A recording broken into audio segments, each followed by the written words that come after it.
Hi, everybody. Welcome to episode 140 of Games My Mom Found.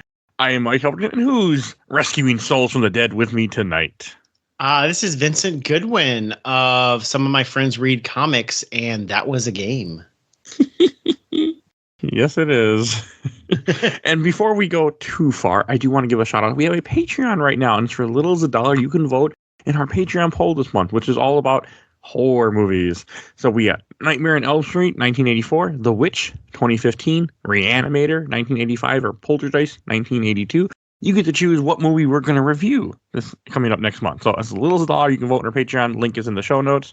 Definitely go check that out. And I hate horror movies, by the way. So if you want me to suffer, go check out whatever the hell you want. Right now, Reanimator is winning, so that should be fun. All right, and we are here to talk about a game that I love. This is a game that I've been playing off and on for years as a kid. For some reason, I don't remember the exact details, but I played this game as a kid. A friend of mine had it. So we're going to be talking about Soulblazer for Super Nintendo from 1992, developed by Quintet, published by Enix. Man, this is a game that I want to say I think it was a friend of mine who was a few years older than me who lived in an apartment complex near me. Had another friend who had this game at SNES, and he borrowed it and he brought it over, and I think that's what introduced me to this game. I own it. I don't remember how I bought it, when I bought it. I just know I own. I'm pretty sure I own it still. Yeah, it's weird. I mean, like I had honestly never heard of this until ROMs came out, and probably like looking back, like I knew Illusion of Gaia really well because it's this pseudo sequel to this, which y'all covered, I would say, like in February of this year, and that got like a big Nintendo power push. Nintendo may even have published that one. It may have been after Enix left stopped publishing in America. But I never knew of Soulblazer. And quite frankly, like the box doesn't look like that appealing. It's got like a sword and a mountain. It says, "Free the Frelians, make DeathToll pay." I don't know who the Frelians are. I played this whole game. I don't know who those are. Those are the people that I think those are the people on the planet that you're on, essentially, or the continent you're on. Okay. Well, but either way, like I always think of like marketing and stuff, and I'm like, how does that appeal to people? Like oh, DeathToll paying, yeah, I'm definitely in for this game. Is there a picture of DeathToll on the box? No. It just seems like it's a weird like era of to like I don't know how people would have. I guess how you found this, and you honestly don't know how you found it. But I'm also a little younger, so. I want to say it was just handed to me and just put in my Super Nintendo, and then my friend was probably playing it. Is what I think it would happen. I don't remember much. I just know that I've always have known about this game for so many years, long before ROMs came along. So that had to have been it. Because I have a vague memory of him bringing over random RPGs like Lufia 2, and then playing them, and I would watch them. Yeah, because this was before. Because I was a big Nintendo Power kid, so I was like into the Epic Center and that stuff. But this is all like well before that. I guess this may have been like marketed on like the backs of from the ActRaiser team, and it does have a lot of. Have y'all covered ActRaiser yet? We have not yet. We were supposed to, but we'll see. It's coming at some point. Is that one that you'd want to be on, I assume? I don't know. Honestly, I've always looked at it, and I got my Super Nintendo right when ActRaiser 2 came out. So like I rented ActRaiser 2 for like a hot minute, but all the magazines were like, this sucks compared to ActRaiser 1, and then I never rented ActRaiser 1. So okay, ActRaiser 1 is a good game. That's what I've heard. I can say that I've played it at least once. Yeah, there was one level in this game that looked a lot like ActRaiser stuff I've seen from the screenshots, the little Lilliputian town. Well, like technically, I don't think this is canon, but people are trying to say that it's canon. That this game is a sequel to ActRaiser, and ActRaiser is all part of that same Quintet trilogy, or Quadra, whatever the hell you want to call it. But they say this is all part of that same Quintet. Series. Yeah, like the ActRaiser, Illusion of Gaia, Terra Nigma, Soulblazer, they're all part of they all take place in the same world. Is that true? I don't know, but that's what they say. I mean, none of it's actually been like proven. There's no, and Quintet's like been scattered to the winds, and nobody seems to like. I mean, this yeah, we can talk about that later. But I'm surprised that Square Enix hasn't like done anything with this property. Yeah, Quintet is still around, by the way. Oh, are they really? It doesn't have a date because I just went to their wiki and it. Okay, never mind. Their website was shut down in 2008. Oh no. Yeah, they were a great. I'm now moving us to the Who's Quintet segment of the show, I guess. But they made ActRaiser 2. They made the trilogy Illusion of Gaia, which is very popular. Terra Nigma never came here. It's kind of that, and Robotrek, which is weirdly where I knew them from. Did you ever play RoboTrek? No, but it's been talked about to be on the show too. But no, I've never played it yet. I wrote fan fiction about RoboTrek despite it never being at my Blockbuster. I never rented it, but Nintendo Power covered it. It sounded to me like, now looking back, it looked like an early Pokemon game where you raised robots to then go fight as part of your party. You weren't a party member. And I remember specifically the planet they lived on was called Quintinex, which is Quintet and Enix put together. So that's why I always knew who Quintet was, because they threw their name, or the localizers threw their name as the planet in this weird little Nintendo RPG from like 94. So it's always been interested. One of those SNES games that I have somehow missed after all these years, and one day I keep telling myself I'm going to play. I think that's where, like, that's exactly where I was with RoboTrek. So someday, if you ever cover it, find me. Okay. I may be interested in covering it or playing. We will be at some point. Yeah. So thank you for asking me to play Soulblazer, because it's always been on my list of like, oh, I loved Illusion of Gaia. I should really check out Soulblazer, and then just never got the motivation to do it. So. It's also a strange game because it's an action RPG, but at the same time, there's no grinding really in this game. Mm-hmm. The story there is a story, but they don't really give it to you a whole lot. You have to go out of your way to talk to people and find it. Like, you can just play this game with the brief amount of what's happening and just enjoy it. There aren't like a lot of lengthy cutscenes. There aren't a lot of, there's nothing. It's just a game where it's very pick up and play. Like, the game starts off where you are in what's I think the save point area, and you're told it's like da-na-na-na-na, the music comes on, and you're told that you were sent down from heaven and you have to go and stop evil or something. I don't even pay attention half the time. I'm like, okay, and then you go into a room, you get a sword, you kill a creature, you meet an old guy who says he's a magician, also from the sky, and then you get a little blue orb that circles you and you have a sword. And that's how the game kind of starts off. Yeah, your hosts called it on the Illusion of Gaia episode. They called that baby's first action RPG, and honestly, like, looking back, it probably was my first action RPG, because like before that, I read like Final Fantasy and Nintendo Power, and I'm like, I don't get this.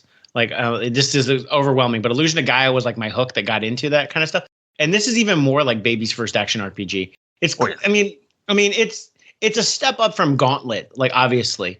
But it's not that different, and then this starts taking you like an experience points and new gear. So like, if when this came out, I was like 7. That absolutely makes sense that this would be a game that would like be able to like hook me from like from like a brawler, just walking around, to like gear and some type of plot. And then it's a really cool game because like going into the first world, like I'm like, this is super janky. The attacks are like the arc of the attack. It is definitely an early Super Nintendo game. It feels like in that cross between like an 8-bit and a 16-bit game, where it's just kind of like everything's a little sluggish. The controls are a little slow. They're not that advanced. Like, all he has is like this little like one attack, and then he walks slow. He has no cool animation. His hair doesn't jump up and down like it does in Illusion of Gaia. It's a little like Final Fantasy IV in that way, that you're like, oh, this is older. Just like it feels a little older, and not in a bad way. It just feels older than what later came on the Super Nintendo. And I'm like, I'm not playing this. I'm like, this is I'm gonna be in for the long haul. But it does a really cool thing. Like, right off the bat, it sets this cadence where you walk around, and then there's like this little like hole out of the ground called a monster lair, monster portal, something like that. And like a bunch of enemies come out, and they're also similarly janky, and they have like a 2-second invincibility thing where you can't kill them. Yep. And then they just run at you, and you don't have like enough slashes, so you're always gonna get hit once or twice until you figure out how to cheese it behind like getting them caught on the rocks. And I'm like, okay, this kind of sucks, but okay. And then I'm like, and this is a kill room, and I hate kill rooms. It's just like straight up like any game that's just like built around kill rooms. I'm like, this sucks. I hate this. And so then like the monster lair like pops open, and it's like flashing green. So I step on it, and it's like, something's in town has opened up. You generated a cat. A building showed up. And I'm like, oh, this is kind of like Dragon Quest 7 and 6, where, like you do something in the dungeon, and then now something new on the map has popped up, kind of Metroidvania-ish, but also not. And you're like, oh, well, how? Oh, now there's something new to explore. And this cadence of like, I kill this monster room, which, I do this kill room, which in theory I don't like. And then I go back to town, and I'm like, oh, what did I do?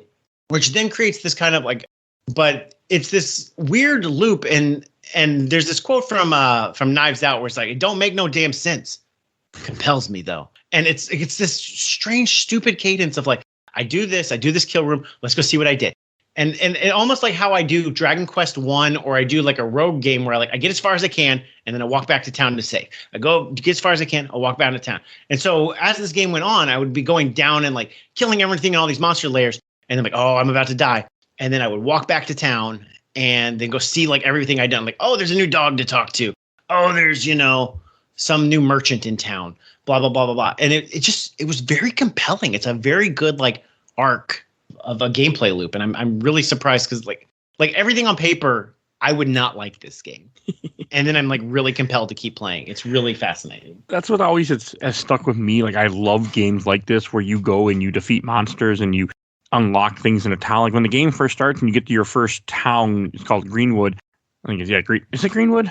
Yeah, something like that. Okay, I should know. I shouldn't have wrote the thing, but you go to this little town and there's nothing there. It's just blank, and then you find a mine. And like you're saying, as you go through these portals, you keep unlocking different things. Like the first thing you unlock, I think, is the Grass Valley. Greenwood's the second town.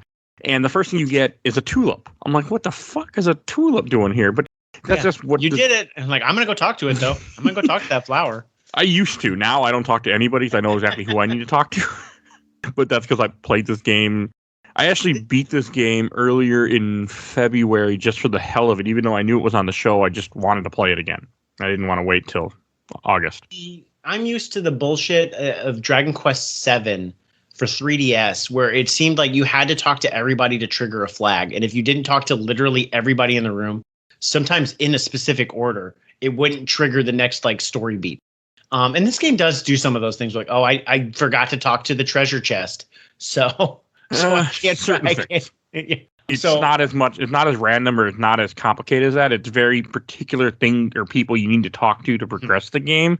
Because you can skip. I almost talked to because I knew exactly what to do, so I talked to very few people. But yeah, you don't. There's only certain things you have to do to progress the game. I can see that now. At the time, I'm like, I guess I'm watching this whole snail race. How many laps do they have to do? Okay. But you are right though. I never really, because since I have rose-colored goggles with this game, and I have to put that out there. Because I didn't even like think anything about it being janky to me. I'm like, oh, that's just how the enemies are. It's just they come forward, you maybe you step up one corner so they can't touch you, and you just smack them in the face with your sword. Because it's just, this game is so ingrained in my memory that I don't even, and I played it when I was so young that I don't even like notice things that would be considered issues with it nowadays. Well, this game is an exercise in so much jank that works. That works. Like, I don't get it. Like, I like everything on paper, I would, back in my reviewing days, I would like knock down and be like, that's a point off of this game. But, it's just like a super charming game that like, I love. Like, one of my favorite games of all time is iNinja. And everybody's like, really, iNinja? And I love iNinja. I love iNinja so much. But I can't explain why, because anybody else who plays is like, this sucks. And so it's really fascinating to me that you have these rose-colored goggles. And even I'm coming into this game like, I don't like any of this on paper. And I'm like, I really like this game. This was pretty charming. So when we get to our like shelf stacker box, I'm like, I'm gonna have a tough decision because it was a lot of fun. It's funny to me though, like in comparison to like Illusion of Gaia, because like I feel like Illusion of Gaia does all these things so much better. And then like I was listening to your Illusion of Gaia episode, you're like, this sucks. Everything's like that. I'm like, am I doing the nostalgia? And I'm like, no, it's the hosts that are wrong. The game's no, I don't. I really like Illusion of Gaia. I think I defended it in that episode, but I can't remember. Yeah, you did. Okay. They just didn't like it. Well, they also didn't have any nostalgic for it, Illusion Guy is another one of those games that I played around this time. I don't remember what I played first. I know Illusion Guy I rented at my local Blockbuster. Yeah. And I don't think I knew about the whole Quintet trilogy or any of that crap or knew that these were connected. I definitely didn't know about that until a decade later. No, it's Terry never even came here, but that's more of a way later thing. I just know, like, I don't think I even put two and two together that this character has the same power as Will, where he can, if you hold down R, he puts his sword out and the orbs come to him. Oh, would that happen? Oh, yeah, if you hold down R and you put out the sword, again, nothing. It's one of those games where nothing's explained to you, but I don't even realize it because I know everything that this game has to offer, so I just do everything without even I don't even think about it. This is also the era where like instruction manuals like told you a lot more. Yeah. Than because we keep comparing this to Illusion of Gaia, unfortunately. But Illusion of Gaia had like a whole guide in the back of the manual to find every red jewel. It was crazy. Wow, I didn't know that. Yeah, that made it a lot easier. So it was in the manual, but I'm assuming Soulblazer was similar. And Soulblazer isn't Illusion of Gaia. I went in with that wrong impression. Like Illusion of Gaia is a lot more of a just like developed action RPG from like 2 or 3 years later post. Very story driven. Yeah, it's very story driven, but This like the combat, the animations just feel a lot more. Whereas this dude just kind of like walks around and like slash, like his shoulders don't even move really when he slashes. You also don't get you never get a different sword slash. You have the same sword slash the entire game. The only thing that changes, depending on how you play this game, is that you get different spells. And the way that spells work, you have a blue orb that circles around you at all times. And which way you're facing and which way wherever the orb is located at that time, when you press Y or one of the buttons, it will do whatever spell you have selected. Your first spell is a fireball. I can't tell you how it is. I don't use it because I find it so challenging to make sure I'm here. I am trying to survive. And my blue orb was lined up just right. Okay, hit the Y button. Yeah. I mean, I can do it now, but it's I can do it. And also, my son was watching me though play it, and he was like, "What is that blue ball going around?" You know, like, "Oh yeah," because I completely forget about the magic. One, because it uses your money and it's a finite resources. When you die, you lose half your ammo. For it. But there's no The gems don't do anything other than for the spells. But it's this weird thing where like the first fireball, like it'll shoot in the direction that you're pointing, but it's where the ball is positioned, like in the 360-degree arc, it's going around you. Yes. So it's not like you can't just like fire straight like a ranged attack. And then the next one I think is like it shoots in 4 directions, but I'm like trying to time it based off of where I am, not where the ball is. And it's an extra level of complexity. And then like these little things that I would do to fix this game that don't like break the game because I find it very charming. It's like I would probably have had an overlay that says what weapon is equipped. Like how Zelda has, with the little like iconography and just like little things like that. And then its button mapping is really weird because like all the affirmatives and talking to people are B, and I kept pushing A for some reason, thinking that was my special attack and not Y. I don't know why, but I always pushed A in every gameplay session before then pushing Y. Like, oh yeah, that's the right button for that. Okay, it's very weird. I didn't have that problem in this game. Also, I didn't play this on a Super Nintendo controller this time either. So. Yeah. But I also didn't really notice any of those issues. I think just because I know, again, this is one of those games where I played it so many times, everything's just engraved in my head what to do that nothing really, like I don't catch on to any of the things that would be negatives in this game anymore. Yeah, I can see that. I mean, it's super charming though. I like the areas. Like, I mean, I think one thing that really made me stand out to me as a kid is the first area you go to is a mine. You run, mine, a video game thing. We go in a mine, we kill monsters, that's not that strange. But then as you unlock a mansion, you go to the mansion, you get sucked into a painting. Yeah. And I think that's that really grabbed me the first time I saw that. Okay. You go into like a demon painting world and you end up running into monsters that you can't even kill at first. Mm-hmm. Not at first, but in this area, there's monsters you cannot kill, and the game's like, well, you got to come back later at some point. Yeah, and I'm now in the world. I'm playing this in a post Super Mario 64 world where I jump into paintings all the time, and I'm used to Metroidvanias where I'm like, oh yeah, okay, well I guess I'm gonna be coming back to this area. Yeah, Portrait of Ruin, that's a good one too. Yeah. But yeah, and then like Metroidvania world where I'm like, oh okay, well. This is clearly a thing that I'm gonna have to deal with later when I come back to. But now I'm like, I didn't go back to it. Like whatever the metal thing was, like I'm not gonna deal with this. I don't even remember where this shit is anymore. Like now at the end of the game where I could kill these things, I never went back. Is it even like worthwhile to go get like there's like the thing in World 1 that you can't get until after like World 6. You get an item that can actually kill them. I don't remember what it does, but no, I think it's for the Emblem side quest that we'll talk about later. I think. Okay. They talked about that. I did not. Yeah, you would never have found those, I feel like, without a guide or somebody telling you where they're at, because a couple of them are in very hidden spots. I went and got them earlier this year. I didn't do it for this playthrough because I didn't care, but I did it once. But we'll talk about that later. But yeah, I don't remember what they're for. I think it has something to do with that quest, that side quest. I mean, there's just stuff that you don't have to do. It doesn't affect the main game if you don't go back. Yeah, and I'm so used to like today's world where it's like I have like quest lines written on my board. It's like, you didn't do this. Like, do you remember to track this? It's like, I forgot. Completely forgot. Did you realize that, like, they kind of say it, but you're bringing back all these people from the dead? Oh, I didn't realize that. Everybody is dead, and they know they were dead. Like, when you save them and they make certain comments, they just came back from wherever they were, somewhere in darkness, somewhere like, I think some are like snapped, like Thanos, like that tulip. Thanos is like, this tulip can't be. So and then I'm Iron Man. The story of this game that isn't explained to you till the very end of the game, which you didn't get to, is that the king of this kingdom, of this continent that you're on, had made a deal with the devil, essentially, DeathToll, to trade every soul that he gave DeathToll, he got 1 gold piece. And Okay. I just laugh at this because, like, when you get to that area, the guy has a giant castle. He's rich. He's a king. Yet for some reason, he decided I'm going to kill every single soul, whether it be a flower or a man, to get my 1 gold piece per soul. I burned through those gold pieces like nothing, especially when I had the little cloud tower. There's something. Okay. This is something else that isn't described in the game, but that's what you're doing. Is like that's the whole story of the game, and none of that's even given to you till later. And I guess the whole depressing fact of like what's going on didn't even really occur to me until I was watching something talk about this game, where it's like, yeah, you're bringing back people from the dead constantly because like this whole world was so destroyed. Like in the first town, you end up running into Lisa, which is Dr. Leo's daughter, which means nothing to you till later in this game. And yeah, that's she's like, I don't understand. I mean, and it's, I think she kind of mentioned a little bit about the whole, like she wakes up. I mean, she comes back to life and she's sleeping. So pretty much she died in her sleep and just came back, and all of a sudden the world is different and her dad's missing and everything is. Okay. It's a very weird game. And then the second place you go to is called Greenwood, which is a whole like forest town where the animals run the town. They're all like, you have deers, dogs, birds. And as a kid, I thought that was super cool. I still think it's super cool, even though I don't like Greenwood.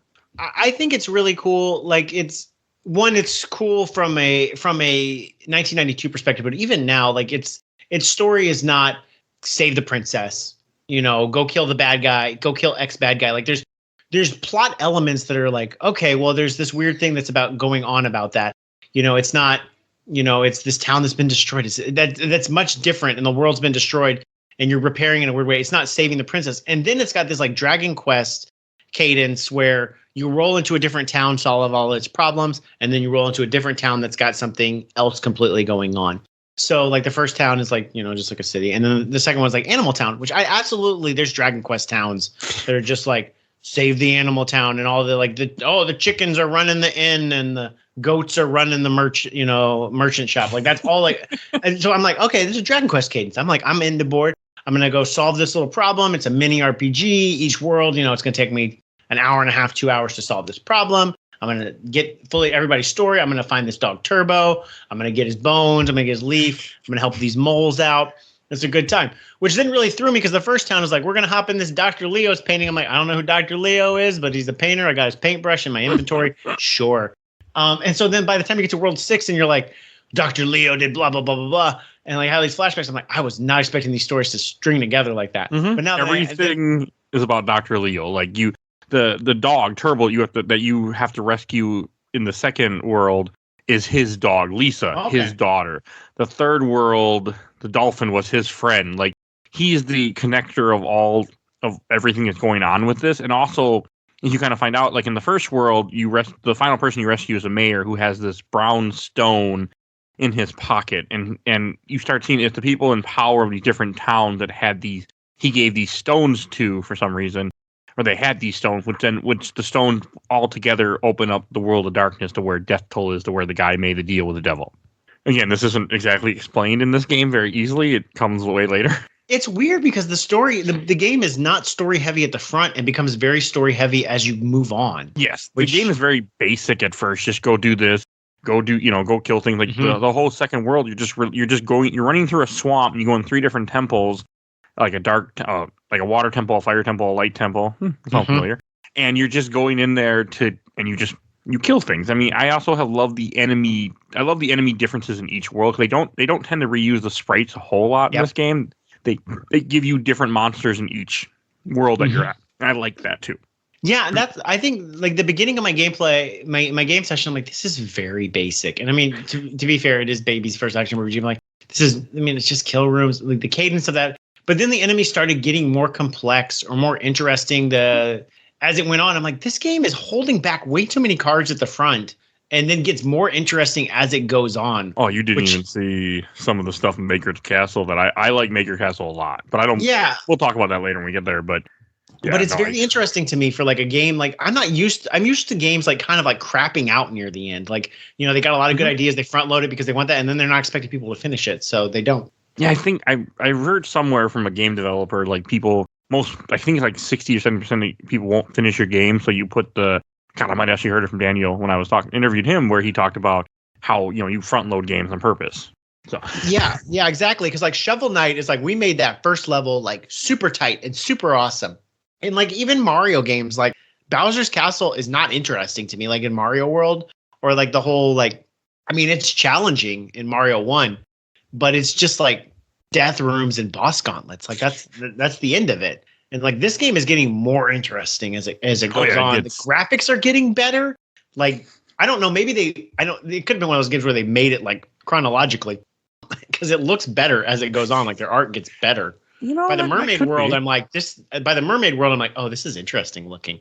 It could be just, I mean, that might be a very good like reasoning why it's like that.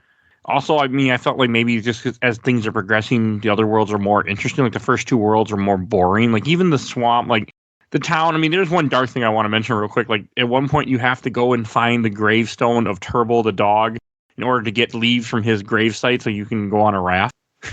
There's one part with a mole. Because the rafts are like, okay, you're cool. We know you got. Yeah. There's a mole where you go and rescue her and you bring her into the cave and then she disappears and you find out that she was dead the whole time. Because even though you're bringing people back from the dead, if people were killed, they stayed dead. Like Turbo will never come back because he was actually killed by DeathToll or something. Like you're bringing back the people that were in the snap, essentially. Yeah, that may have been where I get confused because I was like, okay, well, some of these people are dead, and like, no, all of these are dead. That threw me. Okay, because it doesn't explain it either. It's got an internal consistency, but I didn't track that. Oh, and in the portrait, I do want to go back to the first world that I forgot to mention. The portrait boss that you fight, he is actually in Illusion of Gaia 2, which I've never seen him because I've never done the Red Jewel side quest, but they reused that boss fight. I saw that in the video. I saw that in the video. Yeah, it's the big thing that you do all these 50 stupid jewels for in Illusion of Gaia. Some of them you can only do like you only have like one shot at, kind of like a Super Mario RPG, where like this dude is running at this time and you have to jump on his head to grab this thing, or else you're never gonna be able to get in the rest of the game, and then you won't be able to complete the side quest. You do all that bullshit, you get to fight the first boss from Soulblazer. Like that's so you said you cheesed this boss. I have always hated this boss, and I've only beat him by Game Genie every time. Mm-mm. Yeah, so this boss, he's got 3 different lanes. I mean, don't get me wrong, I had to save state this, you know, at the front of the room because I was not gonna like walk back all the way all the time. Oh, no. But I ended up not ever having to save state, like, you know, get 2 hits in, safe, and then save. You know, I never had to do that. I have to do that with Mega Man X sometimes. But no, he's got like a couple lanes, but the middle lane is like kind of like a slow lane pushing you down the screen, so you have to like walk against it, like walking up an escalator. Yeah. And then you run back down it. What you do is you hold the R button to hold the stick out, and then you basically run up and you cheese him that way, and then back up real quick, and that's how you do it. You don't use your slashes at all. You have to use the poking, which again, the game never tells you that mechanic. I mean, it tells you the mechanic exists, but it never gives you a reason to use it. And there's no other point in the game where like that's or at least from the people 80% of the game, it didn't seem a viable strategy. People use it a lot. I don't. But I'm watching videos people play it. It's something that people use a lot in this game, is holding out your sword. It does less damage, but you can then just poke an enemy and keep walking back and keep hurting them. Mm-hmm. Yeah, so that's what that was the way to cheese him. Okay. And then I mean, and by that point, I was also getting really good at like tricking the enemies into getting like hung up on the geometry and like the rocks and like walls of their pathfinding was not great. Or enough for me to be able to like stop them and just. Oh, yeah, you can cheese a lot of them, which I don't have an issue with. I find it amusing, but I can see. So he ended up being pretty easy. The one in Illusion Gaia does look a little different, and actually like visually, it doesn't make it as clear that the arrows are pointing directions. It tries to do like highlighting of the beams, like with like the floor kind of lights up that way, but it's easier to process. But again, you get the first boss of the previous game, not the final boss of the previous game, as your bonus. It's weird. Yeah, it's okay. I was always curious about that. And then in the second world, you fight. I like this boss, even though so just the disclaimer: I use cheat codes for every boss just because in this game, like I played this game without cheat codes, but when I get to a boss fight, I just throw invincibility on and just beat the boss quickly because I want to, because I just don't want to deal with it. Yeah, I couldn't figure out how to get cheats on my stuff, so so I had to play this straight. I did do some saves, like, okay, I got to hit in. Oh, he hit me. Well, let's load back. So I have done that before. Oh, I do it all the time in gaming. That's how I play. If you listen to the show a lot, that's how I play. Yeah, you have to for some of these things, and for the purposes of the show, we're tourists here. Well, I also went through a phase once where I'm like, okay, I'm gonna beat Super Mario World legit. I'm gonna beat Mega Man 2 legit. I played them for like a month straight and never finished them. That's when I said, fuck this shit. Yeah, I was that way with Mega Man X. Usually only for the first boss, and then I could pretty much do everything after that. It's just some games are just, especially from this era, they weren't made that way. They were made to make it harder because, again, they didn't want you to. I mean, not this type, not Soulblazer itself, but many Super Nintendo games are made where they're like, we don't want you to beat this in a rental period, so we're going to make this game harder so you can't. Yeah, but to that point though, Soulblazer has got some I think some pretty great innovations, specifically around its save points and warp points. That it has a warp point outside of every single boss room, like maybe one or two rooms away, which I don't feel like it's common for 1992. It's not even common until I would say the mid 2000s.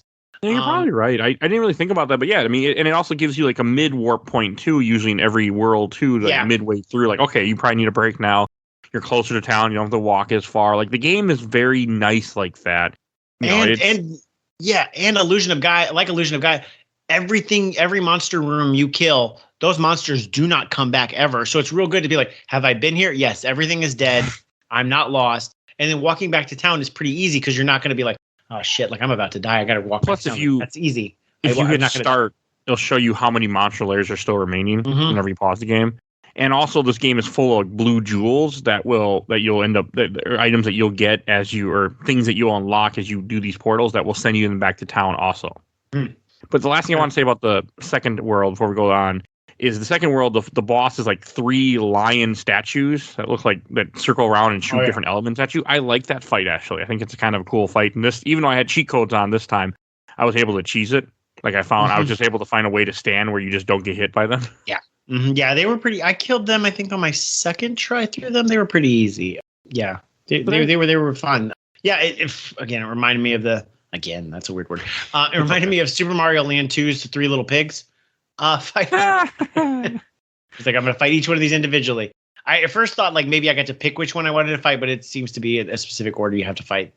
They come out in order. You don't have a choice in the matter. Just like the 3 Little Pigs in Mario Land 2. Yeah. Episode 78, by the way, we covered that game. It's a fun game. Yes, it is. And then the third world is the one that I'm not as fond of, but it is definitely cool. You go to a mermaid town, which is cool. I don't know. I don't like this world as much. Like when you first start off, you only can go through one portal and go to an island because you can't go underwater yet because you'll die, which is a cool concept too. And then you go to this little island, you fight gorillas and birds and some other interesting monsters. And eventually, as you progress through, you'll end up unlocking you'll end up talking to someone who gives you a bubble armor, then puts a big bubble around you when you go underwater. Yeah, this is actually like where I was kind of. It took me like I would say like a week to get through Worlds 1 and 2, and I'm like, I'm not feeling this. Like, I mean, it's okay. I feel like I got the idea of what this game is doing. You did, yeah. New town. And then I got to the mermaid world, and I'm like, I like this. I like this like layers in the mermaid town. It had like a lot of cool like bubble. It had a lot of like transparency layers. It looked really cool. And the enemies started getting more interesting. The powers started getting more interesting. I felt like I knew how to play it. My weapons didn't suck finally. Yeah, you can get better swords because this game does a good job. Like every world, you get a new sword too and new armor. Some are a little hidden. Like I always have a hard time getting the second armor, which is ice armor. I can never get it without looking. I don't think I have it. I never got it.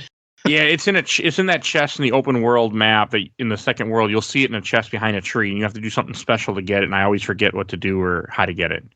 I'm just walking over lava. I would save state right before I'd walk over any lava just to make sure I could cross. Yeah, that becomes an issue way later on when you're in Dr. Leo's lab. If you don't have that armor, you can get massacred. But other than that, it's not bad. You don't really need it. Yeah, there was some like retrospective video. I'm like, and then this bullshit I had to go back to the second world to go do all this stuff, and I'm like, I'm dreading having to do that, and I just didn't care. You don't have to. There's ways around it if you just using save states, but it's just something there that they want you to do and just be bold. That's the strategy of I think Ninja Turtles 1 when you're going through like the swimming level is all the speedrunners just go through it and just take the hit. That's what you got to do sometimes. Oh, God, that game someday will be on the show too. And I will not be on it. But, so, the third world is just like you go to a freaking volcano, you're underwater, like you're rescuing mermaids and angelfish for no reason. Like it's an interesting world. I mean, you save a dolphin that keeps bashing his head against a wall because he's trying to free another dolphin because Lou, a friend of Leo, was locked up in prison by the Queen Mermaid. Yeah. I mean, this is when you start getting more story of the game of what's going on, but it's interesting. Like one thing we should mention is throughout this game you do meet different people that you rescue who are from the sky. They say, like example, in the second world you get a mole that joins you. In the third world, it's an angelfish that joins you and gives you they just give you little powers, like you can see in the dark now, or you can I'll protect you from the magma rain, like just little things, but it's cool. And the game makes you go to town and talk to people that you rescued to get items, so then you can go back to the world. Like an example, in the third world, you have to talk to someone and you get a mermaid tear, or it's in a chest somewhere, and then you have to then go to the top of this volcano and use the mermaid tear to make all the lava go away so you don't die. Right, and that's where I feel like the game doesn't. Game explains nothing. Kind of things. It's like Simon's Quest, kind of that bullshit where it's like you got to go to this area and kneel while this item's equipped. So I got to the top of this mountain. I'm like, what the hell am I supposed to do? And I looked at the guy with the mermaid tears, and I'm like, don't think I have the mermaid tears. Like, and then it's like, well, did you free this person? And I go, I think so. So I have to go talk to everybody in town, get the mermaid tears, then go back to the mountain. Which, to be fair, like with the warps and the way some of the monster layers unlock people in town, some of them just make your path easier to go back, which I really love. Like, it's like, oh, this top of this mountain, I'm not doing this like giant slog, and everything's dead anyway. So it's not like it's really that difficult to get back to the mermaid tier spot at the top of the volcano. I do it. I wish the game just knew I had it in my inventory. I didn't have to go into the menu and equip that as my item. Yeah, that is annoying. Like little things like, well, because it's like that's your item instead of your item that doubles your strength. It's not like, the fourth slot in your gear, because like I have like my weapon and I have my armor and I have my special power, and then I have everything else in inventory. And I'm used to having like an RPG is like that's where your rings or your necklaces are and stuff. But it's also like your health item and or the dream rod you got to wake up sleepy things with. Or your bracelet that gives you more attack power. Like they all use the same spot. Yeah, same slot. Because I would get to like the end of a boss battle and then go equip my medicinal herb. There's basically like a fairy bottle in Zelda. Yeah, that's a good point. That would basically if you die you can revive yourself. So I'm like, okay, well I'm down to 1 hit point. Let me switch to this item again. And then when I heal again, then I'll switch back to my my power bracelet that doubles my attack power again. So I figured out the cadence of it. I feel like 7-8-year-old me would have figured this out too. So it's not a big complaint. I just wish that, just like in terms of like, these are like tiny little tweaks I would use to make this game better, but they're not deal breakers at all. No, I'm not even with the third world, like the last thing I want to mention about that place is you go to a sunken ship to fight a giant like skull as your boss fight. Mm-hmm. I hate that fight and I hate that part, but it's cool. Well, that one, okay. Personally. That was another one where I saw the monster lair. I know I'm at the boss fight, and I see these 4 torches like shooting beams at me, and I can knock out each torch. But I was like, okay, this is one of those clearly a puzzle where I have to kill all 4 torches at the same time, and it's gonna make the boss render. And so I spent about, I would say, 10 minutes and a lot of my gyms trying to kill all 4 of them at the same time. I'm like, this is a Zelda puzzle. I got this shit. And then I just walked to the top, and then there was a skull, and I'm like, oh, was it here the whole time? And that was just like a barrier thing to like fuck with the arena. Oh, okay. But like I got like a 2 ahead of myself, and then that thing just housed me like in the first move. So I figured that skull out too. I usually am like bad with like timing and boss tells, but this game is basic enough that like I figured it out pretty easily once I figured it out. But that skull boss was one of the tougher ones, and I would say he was probably one of the more miserable ones because he could kill you with his little hands walking around. He could kill you really quickly, which reminded me of Illusion of Gaia, and that's where my first Illusion of Gaia playthrough first ended, was the orange dude with the 2 hands. That dude, I could not beat him for 5 years. So Illusion of Gaia is not easy. No, it's not. And it also doesn't tell you that, like, oh, you need to kill everything in the room to get power up, which I didn't realize. And that's why I was like so underpowered going into that boss battle. But that's another story. So like, I came into this game being like, murder everything. Don't like walk, like systematically kill everything. Don't like walk by like, I'll deal with that later. No, like kill everything because it's probably important that you have to kill that. because you're not going to be able to pass through the game. And then when you do kill the giant skull, this is when you release the queen, who has another one of the stones. I like how she kind of talks about how the greed got the best of her, that she made a mistake. She should have trusted Leo. I think this is when they give you a little bit more information about what happened. You find out that it wasn't really just the king that did this.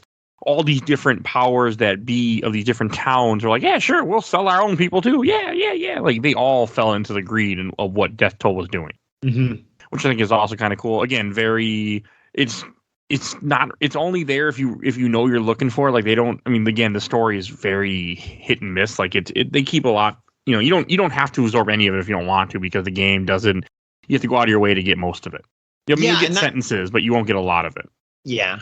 But that's what's also cool about the game is it's not like super simple. Like, oh, well, everybody's been affected by Bowser, and now that Bowser's gone, everybody's happy. It's like, no, there were people who were complicit in this, and there were people who were collaborators and thought like, oh yeah, this is a good idea. We can also be evil together. I mean, this game is all about greed and how people fell for a charming personality, the devil, to do these things that are terrible because they just fell for it. They were all conned.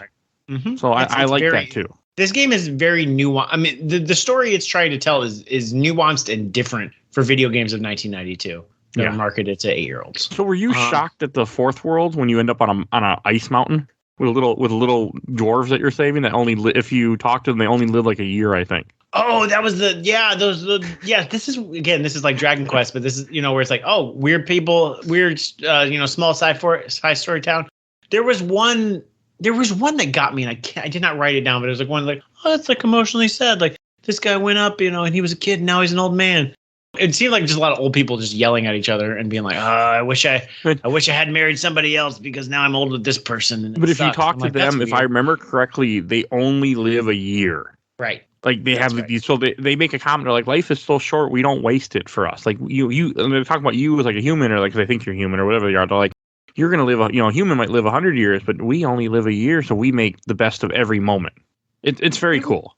I really liked that world. I liked saving that one. That one, again, this is where the game starts looking like, oh, I'm actually like really liking this game. I liked talking to all the different people. They had different things. They're not all like super thankful. Like, thank you for saving us. They're like, it's all like some of them are getting into the spouse fights. Then I'm like, this is weird for a video game, but sure. But there was one that just, it was like, this guy went up the mountain and he spent half his life up there. And it's so sad that he wasted all of his life up on the mountain. I'm like, sniffle, sniffle. But I think he went up there to go see the Aurora Borealis or something, though. Yeah. Or maybe there's some very interesting little things. Like, I didn't talk to anybody this playthrough because I didn't care. But I was on a mission. But I thought it was cool that it's there. Like, I like the fact that you have these little deep moments in this RPG that are also only there if you're seeking them out. Right. And you can just play this game as an action game. Yeah, you can. But I also like the story. I mean, I go back. It's a Dragon Quest. Like, these are all episodic. Like, I went to this town. I solved this town's problem. Or this town, like, has this small little, like, Twilight Zone sci-fi story. And, it's about a town that ages quickly. And I'm like, okay, cool. And, like, let's see all the ramifications of that. And because the way it, like, doles out people, like, not everybody comes back at the same time because of the way the game structure is. That you get it piecemeal, and it's really cool. I like that. It's all like, it's pretty neat. And then the actual level is interesting too. Like, it's got the slopes and it's got those bullshit snowballs that chase you. Yeah, those are annoying. I was not ready for them. You have a part where you slide on ice and you have to go back to town because one of the guys you rescue go, hey, I see you're having a problem sliding on the ice. I got some mushroom shoes for you. Yeah, that was like okay, we're in Zelda world where I'm sliding across ice. It's like a sliding block puzzle, and I'm like, spatially, I can never figure those things out. And also, like, the screen is too big. Like, it's not all on one screen. You're gonna have to like move a little over the screen to see like where the next wall is that you're gonna like fall into to like slide right in the sliding puzzle, which I think is a little, I would tweak that. But but then. You do it like once or twice, and it's like, yeah, that was bullshit. Here's some shoes, so you don't have to mess with these types sliding. It's again. Very quick too. It's like, I think you don't have to do a whole lot with it. They put the issue there. Again, this is another thing to make you go back to the town. Like, throughout this game, you always will get things like midway through a dungeon, like, okay, go back to town, talk to people in town, go get some items, see the story we created for you, then go back and go do some more action. Yeah, and I think the game trains you really well for that. So like, it's like, okay, I see what this game is doing. I get this. And by that time, I'm like, okay, well, I'm going to be swapping out items.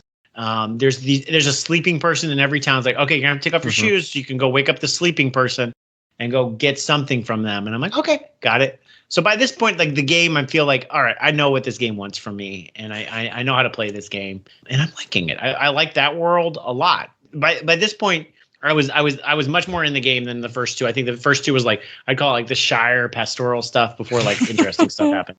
No, it gets way better as the game progresses, and you get better weapons. I mean, they do all the same thing. But the game just gets better, and you get stronger. And because the game makes you kill everything to open these portals, so the game is making you level up. The game is controlling what level you're going to be essentially when you get to an area. If you're playing the normal way you're supposed to be playing, you're going to be the right level because the game kind of forced you to do that. Right. There was none of this thing. I was reading guides like, you may get to this point and not be able to equip this item because you're not at the right level. And I'm like, yeah, this must be for speedrunners or something. Or like breaking the game. Or people that like, just aren't. Because like even as a kid, I would want to unlock every single world that I saw. I mean, not world, but every monster lair, I'd want to beat them all. I'd want to see because I got such a high off seeing what got unlocked in the town. Like, I don't know what it was, but to me, that was so cool. It still is. Even 33-year-old Mike is like, damn, that's cool. Well, and it's so immediate also, because that's the thing about like, have you played Dragon Quest VII before? There's an hour count? No, okay. No, Dragon Quest VII doesn't. It stupidly takes way too long to get started. I know but what it does I've seen it. You beat a world. And then, like, you solve something in the past. You time travel to the past. You solve some problem, and then you come back after defeating that whole world. And it's like there's an island now that's come up in the future, or this town that was wrecked, on your map has now been rebuilt because you fixed it in the past. And then you go see the ramifications in the present day. But it's slower because it's like every 3 hours you go to see that arc. Whereas this is like you did something, go find this stuff. Even if it's a bullshit flower, you're like, I'm gonna go talk to that flower. And so it's a real good cadence. I do think the game, though, doesn't telegraph like these are the important things. These are not the important things very well. So I felt like I had to talk to everybody and unlock everything just to get to that point. But the game starts doing really cool things where like, oh, I unlocked this monster lair. What does it do in town? Oh, actually, it did nothing in town. It just unlocked 3 monster lairs at the same time. I'm like, fuck you. But this is fun. Like its combat starts getting much more interesting than like one monster lair of dudes slowly walking to you at the same time. It starts mixing enemies. And that's where I started getting really into the game. It started getting much more interesting. Okay. I mean, it's interesting hearing someone else's vision on this because I'm so rose-colored goggles. So it's very cool to see. That's why I'm glad I got you on here.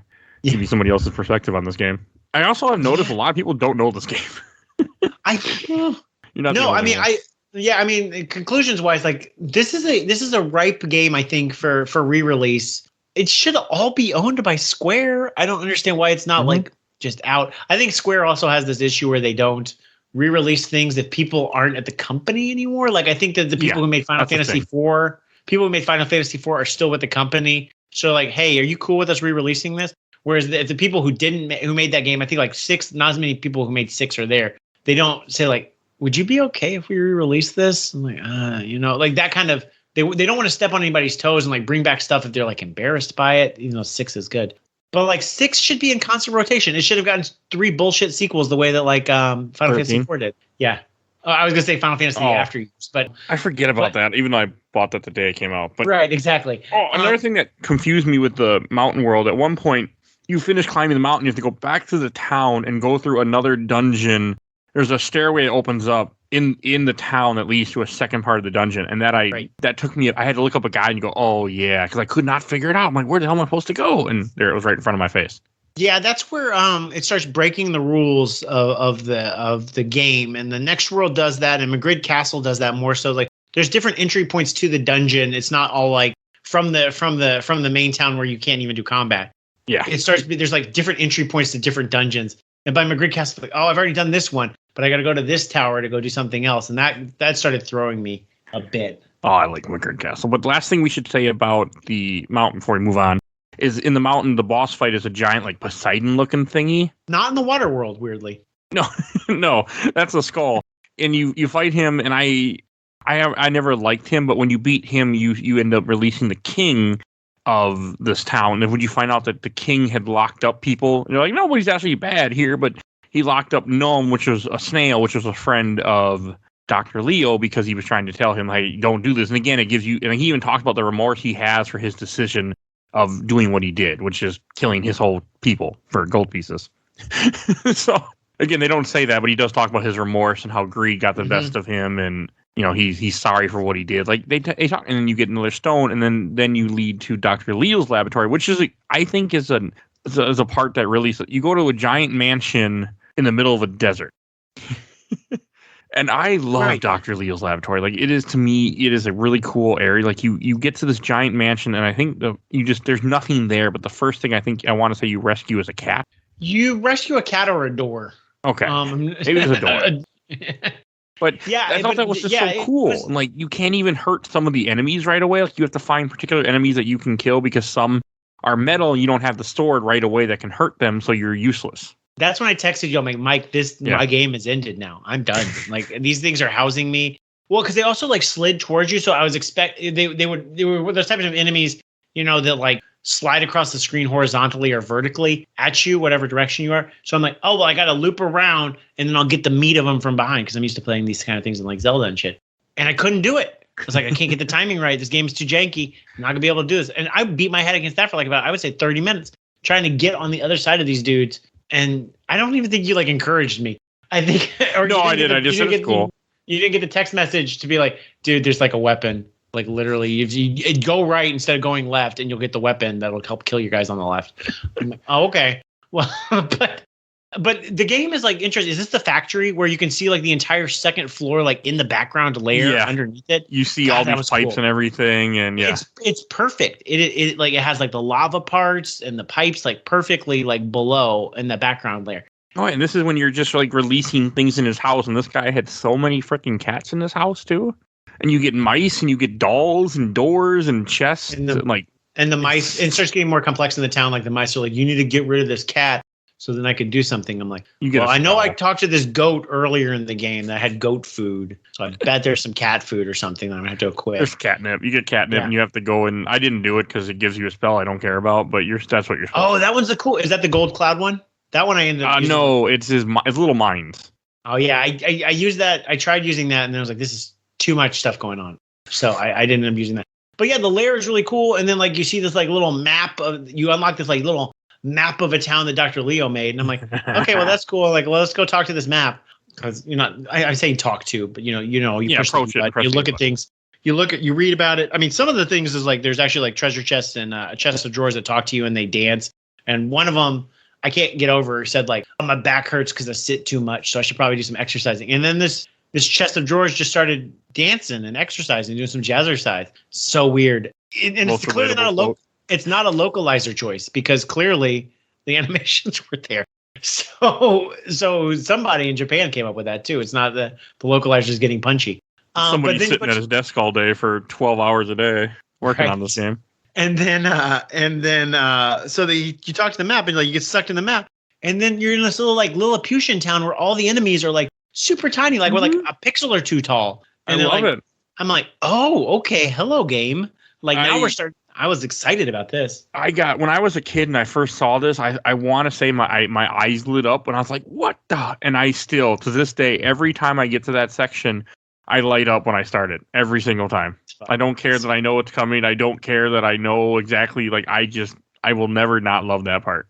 It triggers the same like dopamine rush of like the Big Tiny World and Mario Brothers 3 for me. I don't know why I like it, but I do. Like, I just want to be tiny or bigger than everybody else. And it's like, whoa, we're just throwing off fun ideas. Like I thought we were in a lab. I was in a power plant. There was lava. There were pipes, mechanical enemies. No, you're in a Lilliputian town for this world also. Oh, okay. All right, game. Sure. It's really good. It's a really small little part, but it's just so cool that you go on these two different things. And then you have to, like, at one point, you have to get a spirit, which is a door that joins you, that lets you see the invisible enemies, because some of these, like, catapults are invisible. And you fight little, like you were saying, little soldiers, little knights, little guys on little horses that come charging at you. Like, I love it. It's so great. Can you kill the invisible enemies without that thing before you get it? If you know where they are, yes. You can. Okay. It's just not easy. But those are the few enemies that respawn in the game that aren't. Yeah, I don't know if you can kill the catapults without it. I'm assuming you can.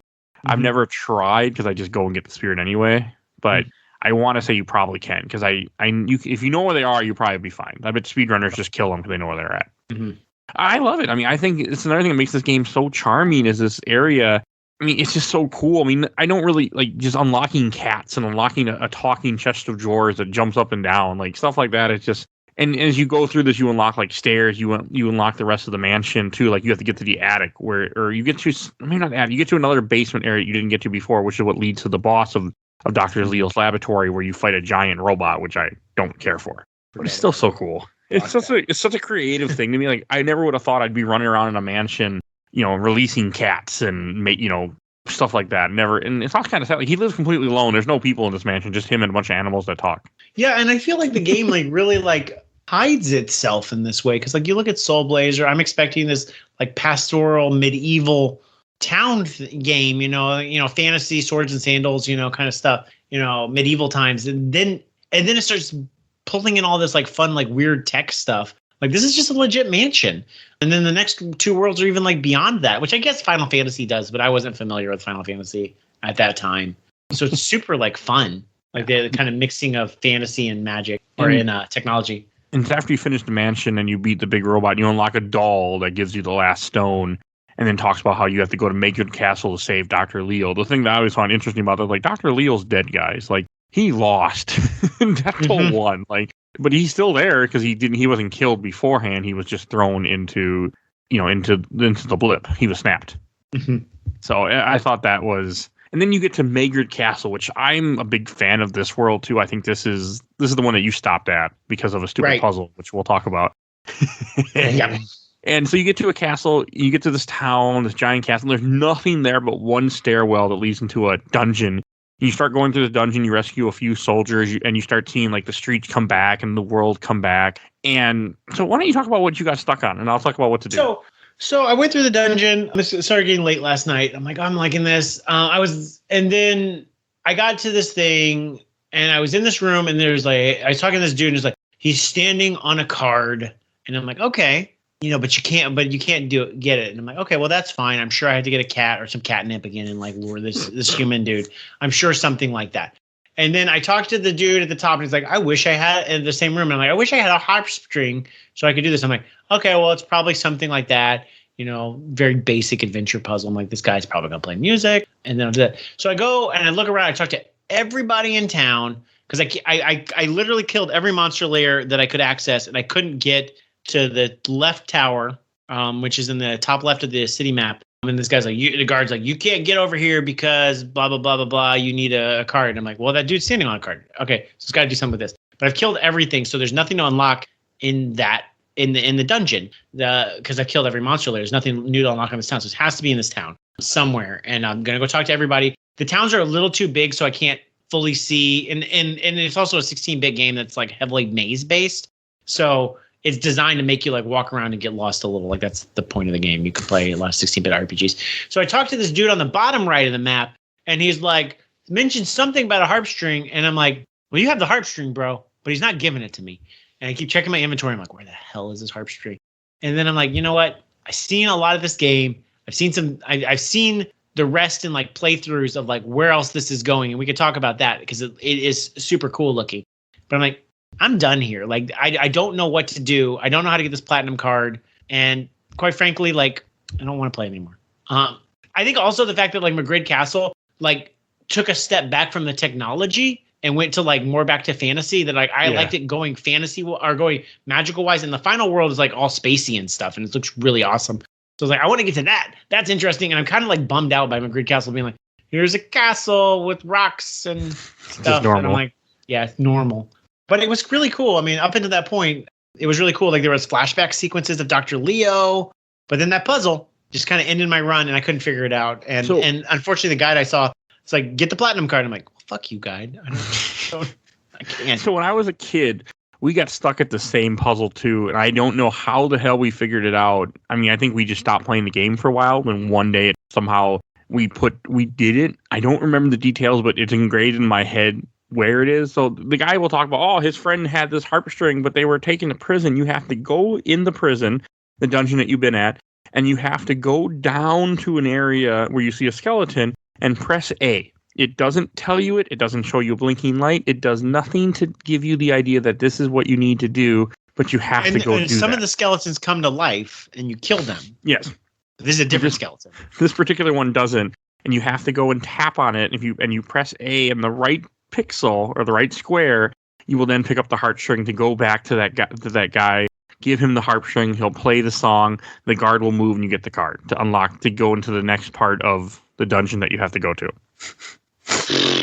Yeah, it's where the game really like just it should have had like a blinking light or something to get your attention. Like how Chrono Trigger, which maybe probably came out later, had stuff like that. Like they could have. I mean, I'm sure games they could have done a little blinking light. Like there's something that should have been there to signify, especially since the game doesn't do that with having the visible items. It's really a bad part of this game because I bet there's a lot of people who got to that part and just stopped playing. Right. I mean, well, and the cadence of the game has not trained you to do that because the cadence of the game is if any unlikable item is either in a treasure chest or any necessary item to proceed in the game. Like, oh, you need this weapon.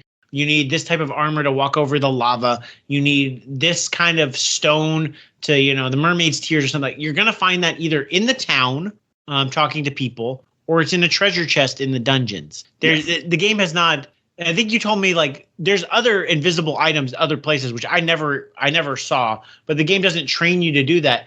And no, like at least like Metroid and other games, I think Metroid 2, I think specifically, are like bullshit enough to be like bomb every wall, or Zelda 1 is that way. Yes. It's like burn every bush because we're not going to give you a visual signifier. And so you just have to do that to figure that out. And if I had been trained to be like, touch everything, touch every single like dead body or like clump of dirt on the ground, then I would have found it. But the game did not. This is the first time the game's throwing it at you, and we're 80% of the way through the game. You're more than that, but yeah, it's really a sideball. Like I know it locked us up for a long time too. You didn't miss a whole lot because the rest of the Maggard Castle is where you just have to you unlock 2 different towers you go through. You get a spirit that lets you see through walls. You get more of the town, which does look really cool when you complete the town. And then you end up into the climax of Maggard Castle, where you end up actually rescuing Dr. Leo. And you get to the airship. Dr. Leo was about to escape and go to, I don't know sure where the hell he was going, but he was trying to escape from the guards.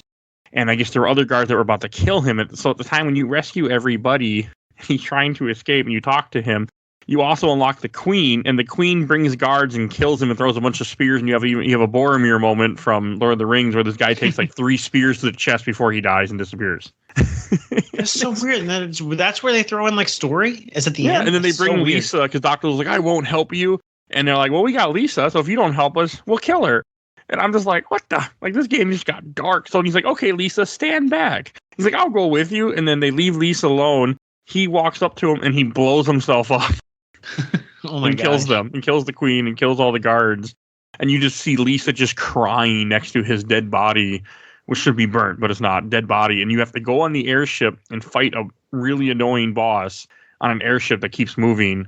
And then you go back and he's just there and he talks to you one last time. He's like, I'm sorry for what I did. A scientist is supposed to create and bring life, but all I brought were weapons. And it's just like, you've been laying here for like 30 minutes while I've been killing a hard boss, and you're just and he just blew up and disintegrated everybody else, but you're just still, and he just disappears, and Lisa's like, I can't talk to you right now.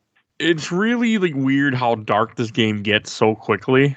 Mm-hmm. Like, I mean, it's a whole game of melancholy, which is, I mean, it at least the guy also had like spikes of like weird, like this is dark.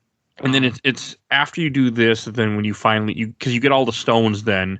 Because you also unlock the king, and the king tells you how the Queen, fell into the greed, and he should have stopped her, and it was her fault, I guess, and also his fault because and this is when he tells you, I made a deal with DeathToll, trade every soul for 1 gold piece, and I'm thinking to myself, you're rich. What do you need? And plus, what are you gonna do with the money when everybody's dead? I mean, this still tracks with rich people.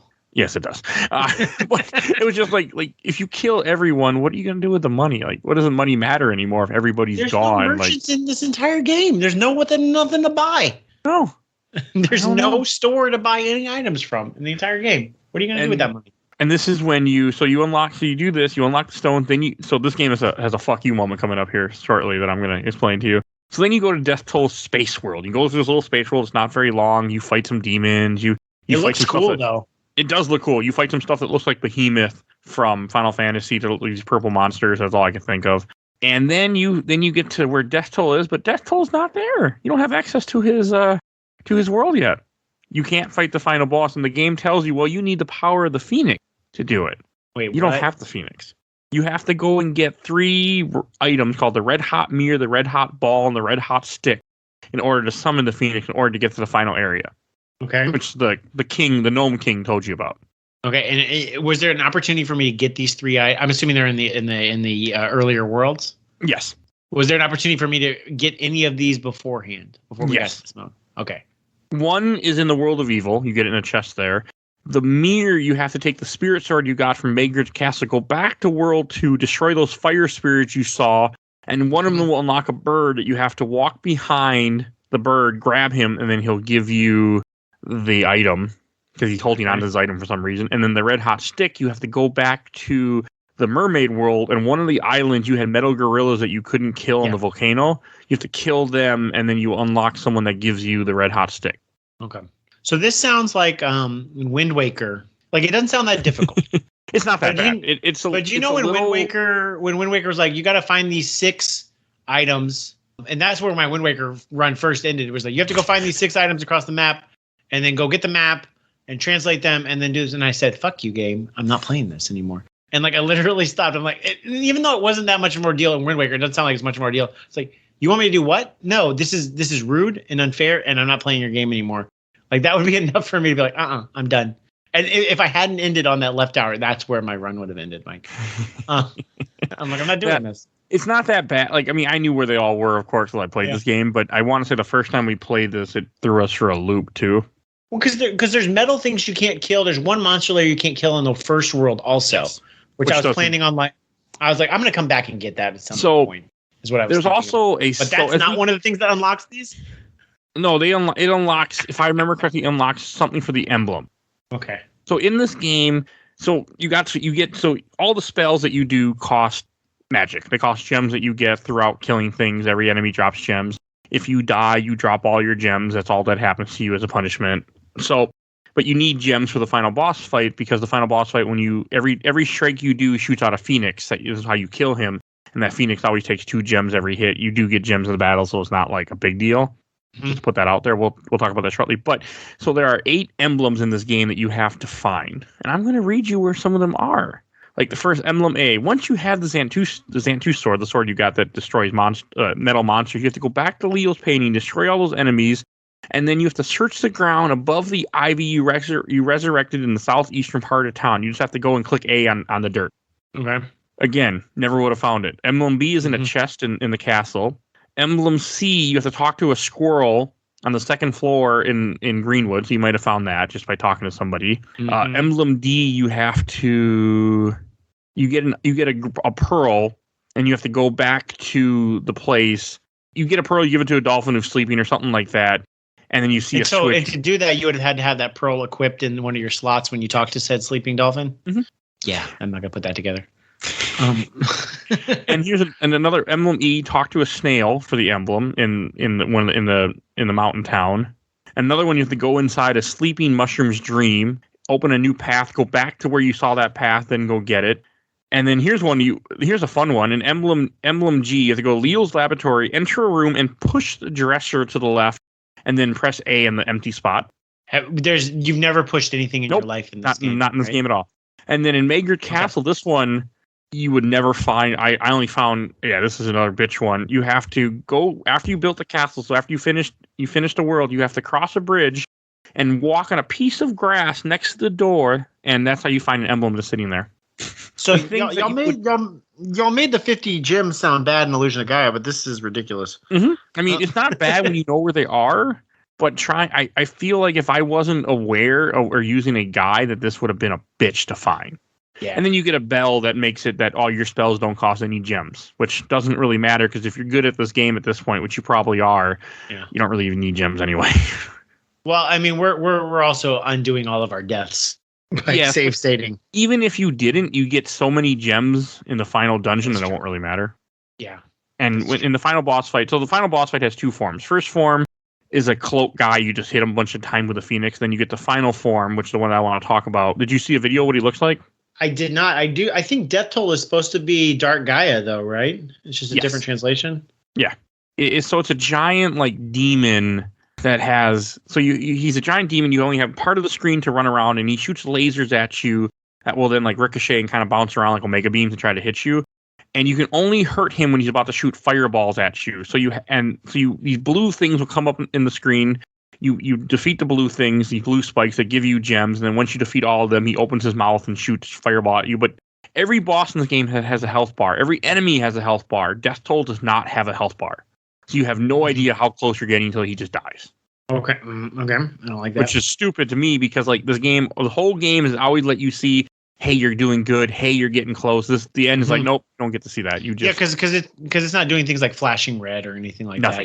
There's no color change. I looked for that when I played it this last time. There is nothing at all that tells you anything where you're at. So you could be just about to beat the game and have no idea, which I don't like. That bothers me. Yeah, because I mean, that's frustrating. Like, did I make a dent? And also when they'll have like limited attack window, limited time. That's very frustrating to me. And this game does have like a lot of times where you can't attack the bad guys, and that's frustrating to me. But yeah, but it really bothers me because none of the bosses are like that, or this is the only boss that has that type of feature. And then you beat them, you save the world, and you go back to all the different towns and the last people that you saved and talks to them. And then the last thing you see is Lisa staring at the sunset, and she sees a light ray shoot into the sky, and it's you going back to the sky, and she fell in love with you or something. I think that's in there somewhere that she talked about how she fell in love with you, even though all you did was put a rod on her head while she was sleeping, go in her house while she's sleeping, wake her up and scare the shit out of her, and then be there when her dad died. But hey, she fell in love with you. Oh, and does it actually have like actual like drawings, images, and stuff? Yeah, they have one drawing of her standing there on a mountain. Wow. Okay. Yeah. And I think now that I'm watching the YouTube video, because I never really stay for the whole thing, I guess he comes back to see Lisa. I never noticed that. I never stuck past the credit. Yeah. Apparently he comes back to her. Cool. So. Yeah. I mean, the thing is, like, this game has some bullshit in it, but I like it. I really did like it. I thought it was pretty fun. I was nervous at the beginning, and it really. No, I could tell, and I felt bad because I always feel bad when I get people that on the show that don't like something that we're playing, or like they're unsure. Like I used to do it to my co-host Mike all the time, and I always felt bad.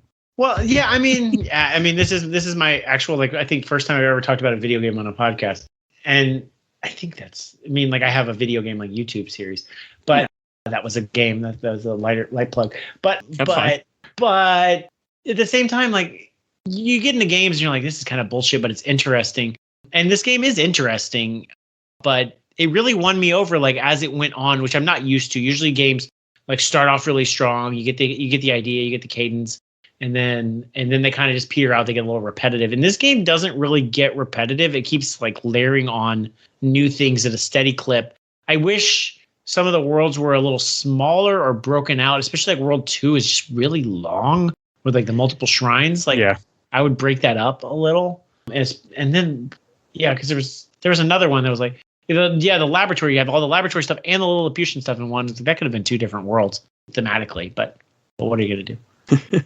All right, I think we should go on questions, comments, and memories. Mm-hmm. So we'll start it. So first from the Giant Bomb group, I think this is the perfect one to start it with. From John Silverman. Wow, never even heard of this. Was it good? Turn-based or action RPG? Yeah, which is accurate. That's that, and that really does mind blow me because like Nintendo Power gave Illusion of Gaia like a lot of space. Either that or I like really captured my imagination the way that like the Robotrek write-up caught my imagination. And I never knew Soulblazer existed. And Terranigma was like Secret of Mana 2, Trials of Mana, where it was like, this is a thing that we're never going to get in the US, and it's the end of the Super Nintendo lifespan. And then ROMs show up, and you're like, oh, I'm going to check this out. But I have a ton of ROMs, so I never ended up playing it. And as I told him, I mean, as I still say, I still love this game. I still think this game is great. It's an action RPG, and maybe I'll get someone to play it.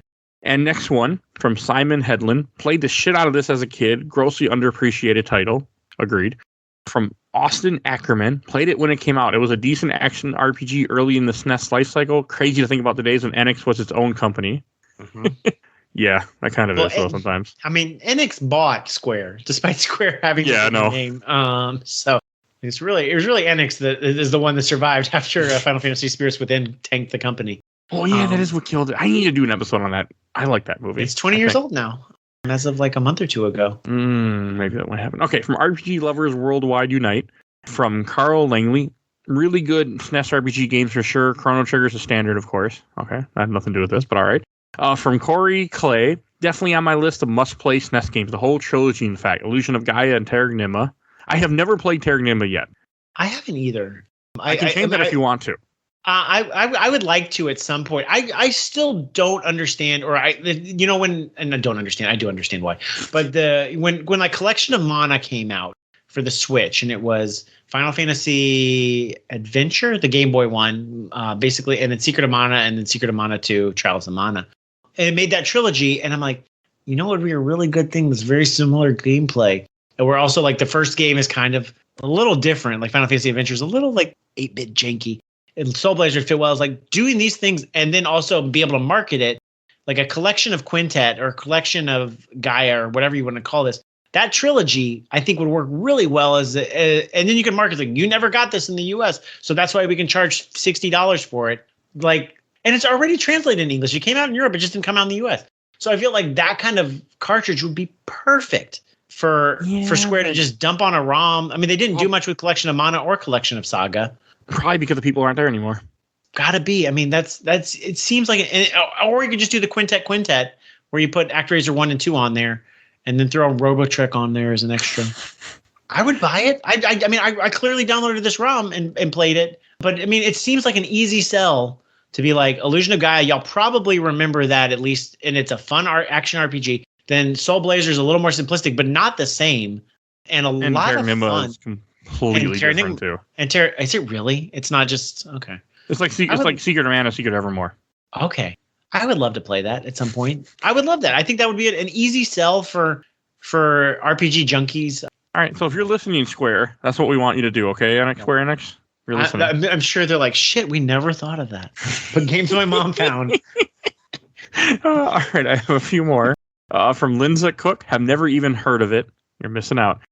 From Rob Coe. Oh man, this is my favorite RPG on the SNES. I loved it as a kid, along with Illusion of Gaia, even if I wasn't good at strafing while fighting or strafing. The environments are colorful, the characters interesting, and I loved unlocking the settlements as you complete the dungeons. So man, the game could be dark too. He's right. From Quinn Gregg, I love the game and the whole trilogy. I've beaten it several times. Quintet is my favorite game publisher. Wish they never went out of business. Would love to see how they do newer games. Soulblazer was so unique because it felt like you built the world as you go along. Oh, here's a good one from Glenn Lavely. Love this game and a sequel to its town building was great at the time. You can see his DNA in games such as Dark Cloud and Ever Oasis. I don't know what Ever Oasis is. Ever Oasis was the one that came out for 3DS from the Secret of Mana creator. That's why I don't know. It came out like a few months after the Switch came out on 3DS. It's from the people. It's the developer Grezzo who made the Ocarina of Time and Majora's Mask for 3DS, and they made their own IP, and then I don't think it did well because it came out way too late on 3DS. And that's why they put back on Zelda remakes. But it's cool if you like Mana. It's got a similar like 3 trio thing. There was a free demo on 3DS, so you probably could check it out. It's interesting enough. And then I did see a lot of Dark Cloud comparisons also for Soulblazer. I don't remember. I never played Dark Cloud because I didn't have a PS2. I can change that. Dark Cloud 1 came out. I'm good, but thank you.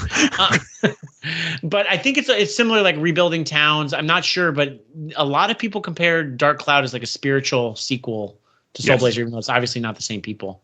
No, but it is kind of because you unlock things to build a town. I haven't played Dark Cloud in so long. I'm gonna have to change that. I just remember being marketed as PS2 Zelda killer. It was like, okay. It was not. All right. From Austin Sickles, I used to rent this game nearly all the time when I was with my dad during his weekends. It was just about the only game I would play until I finished it from start to finish. Somehow, luckily for me, my save data was still in the game after not renting it for a couple weeks at a time. That is impressive. From Ben Quinn, I freaking love Soulblazer. Sometimes I'll just find a full playthrough on YouTube and listen to while I'm working. The music is good. We haven't said that. Music is really good in this game, too, which is not something I normally say. Does it? I never play with the volume up. It felt like every time I turned it on, it seemed like it was the exact same song in the cities. Maybe. I mean, each town has its own music, but I'm also kind of like when it comes to games from this era, I'm a sucker for the stuff that I grew up with for music. So I can't completely. I have my rose-colored goggles on. I need to keep saying. Yeah. So But I like the music a lot because again, it's something that stuck with me. So maybe it's not the greatest. I don't know, but it means a lot to me. And then let's see, you got a couple more from Nicholas Lovanos, underrated masterpiece with amazing original soundtrack. All right, from Justin Whitman, one of my favorite games of all time. I love games where you unlock the world as you go. Can anyone suggest games like that? ActRaiser, Illusion of Gaia, Terranigma, Dark Cloud. Ever Oasis does have like a town building element where you go back to the town and rebuild it. But like Dragon Quest VII gives that the same taste, just not as fast. Okay, and I'm going to read a couple more from this group because I need to wrap this part up. From Gene S. The game's main music is my actual ringtone. Nice. Oh, cool. From Timmy Ramone. Didn't know it existed until after I played the spiritual sequel, Illusion of Gaia. Not sure which one I like more. Terranigma is more alike to this than Gaia, though. Okay. Oh, here's one. This is what you were just saying. From Brian Brackney. I wish Square Enix would put Illusion of Gaia and Soulblazer and Nintendo Online or remaster the old SNES Square Enix games and bring them to all consoles, PC, and Google Stadia. Seems really easy. Really easy. They've done it before. Don Jones. I've been praying they put the big three on any system. Huh? All right, and I have, let's see. God, I got a lot of comments for this game. I'm really surprised how many people responded. Well, it was funny because I was kind of testing the waters. I was like on Laser Time and Retro Time on Facebook. And I would just post like a picture of the save screen because it says like, every time you save it and it asks like, do you want to continue? And you're like, yes. I was like, good, Vince, do continue. You're doing great. Do not give up. And I'm like, thank you, Gabe, for like inspirational thing. And I would just post that like out of context. And people were like, love Soulblazer. Like 19 comments. And I'm like, I put an out of context thing from a 20 goddamn year old game. And people are like, love it. And I got a few to read from the official Laser Time community. First one's a little long, but I always like to read the first one. From Jack Dougherty. I love this game, and it's my second favorite from Quintet after Terranigma. Though Illusion of Gaia gets most of the glory, I find this game to be more memorable on its own and decidedly less dark. I at first was put off by the simplicity of the comic, but it grew on me after a while. Interesting to compare with Illusion of Gaia and Terranigma and see how even this early on Quintet was already exploring themes of renewal and rebirth. I additionally like how it hints at a Quintet verse connected with ActRaiser. My favorite part is the beautiful nature preserve founded by a dog named Turbo. What a quirky and cool game. Okay. Yeah, that's right. Turbo shows up in Gaia and Terranigma. And Matthew Allen, is that the guy from VGA? Mm-hmm. Okay. Well, thank you for commenting, sir. He says Soulblazer sounds like the nickname the biggest stoner in your college dorm would have. Soulblazer. From Chad Fujihara. I'm pretty sure I used to own this or I rented it from Blockbuster, but I definitely enjoyed my time with it. From Chris Jones, I enjoyed Soulblazer. I remember renting it quite a few times back in the day. I preferred Illusion of Gaia, but Soulblazer was still a great start to the series. Okay, from Mike Amari. I'm always meant to play this. I loved Illusion of Gaia in junior high, but could never find a copy of this. And from Vincent Goodwin, this is the most relatable game I've ever played. And you posted your screenshot. My back hurts. Because I said too much. Yep. And then last group to read from Super Nintendo Super Group. First one from Matt Peters. I always loved this game. Very addictive and satisfying gameplay. Watching the world reveal itself as you progress. Before I owned it, I would rent it practically every other week, and I could start it Friday night after school and finish it by Sunday night before we had to return the next day. Love the music and the different location. The overworld theme evokes a very melancholy sense of longing. Classic game. From Will Covino. I didn't play this game until I saw it recommended in this group. It was last year, and I loved it. Definitely fight with my completionist type of personality. Yeah, and I mean, it's not that hard of a game to fully complete. I think it's only like 10 hours long, and even like on how long to beat, it's pretty easy to 100% this game. I'm going to read a couple more. From Brian Stortz, Soulblazer is one of my favorite SNES games. I still play it all the time. From Stephen King III, SE needs to port this trilogy to modern systems, some of the best action RPG I ever played. You hear that, Square? If you're listening, Square Enix people want this game. And last one I'm going to read from Steve Drown. Thoroughly enjoyed several playthroughs out of the years in the SNES, although I never really found any of the magic spells very useful except the Phoenix, of course. All right. Yeah, that is a weird thing. Like most of the time I'm just using my sword. I did not bother with any of the other. I didn't even do the thrust thing, and I didn't do the magic like barely at all. You don't need to. I know, that's weird though. Like why would you add this and then like it's kind of not necessary. And I think we should go to our last part. Shelf, stack, or box. And I'll go first. Obviously, I think I'm going to put this game on the shelf. This is a game that I have been talking about. I have played for years. I still talk about. I still try to sell people on this game, even though you can't buy it in any shape or form because it never got re-released.